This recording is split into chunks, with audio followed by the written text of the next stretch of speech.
जरांगे पाटलांनी काय परवानगी घेतली होती का थांबवण्यासाठी? त्यांनी संसद बदललं, मग आम्ही का नाही? आम्हाला कशी परवानगी लागते? आम्हाला पण थांबू द्या ना, दिवसभर थांबू द्या. जे आमच्याकडे मतदानाला आले होते त्यांना येऊ द्या इथं, असं आमचं मत आहे सगळ्या महिलांचं.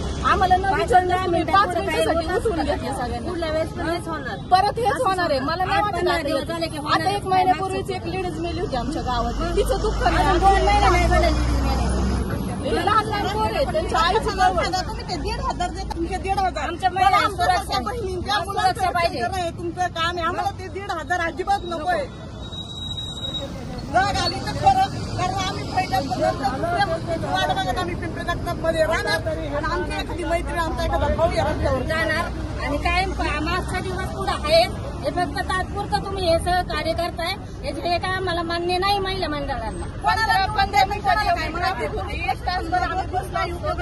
आणखी वाढली असते तेव्हा लोक शासन जागा झालं असतं. आम्हाला निदान 1 तासाची तरी परवानगी द्यायला लागते. आम्हाला 1-1.5 तासाची परवानगी पाहिजे रस्ता रोको. कोणाला हाईट नाही करायचं, कोणाचं नुकसान नाही करायचं. पण आज आमचं जे नुकसान झालंय आज काम देणार आहे का तुम्ही? त्यांच्या महिलाचं अख्खं कुटुंब बसलंय. त्या महिलांनी काय करायचं? आज आमच्यासारख्या महिलांनी काय करायचं?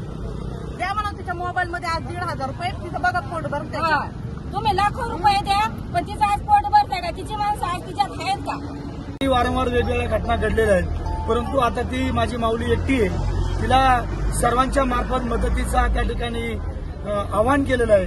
त्या आव्हानाच्या माध्यमातून बरीचशी मदत त्या माऊलीला जाईल.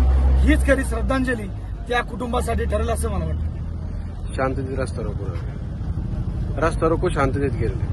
आताचा जो रस्ता रोको झाला, पोलीस प्रशासनाने पूर्णपणे सहकार्य करून आमच्या ज्या ग्रामस्थांच्या मागण्या आहेत त्या शासन दरबारी मांडण्यासाठी हा रस्ता रोको अतिशय योग्य होता. पोलीस प्रशासनाचं मनापासून त्या ठिकाणी आभार व्यक्त करतो. चालू झाले तिथं 5 वर्षाचं लेकरू आहे.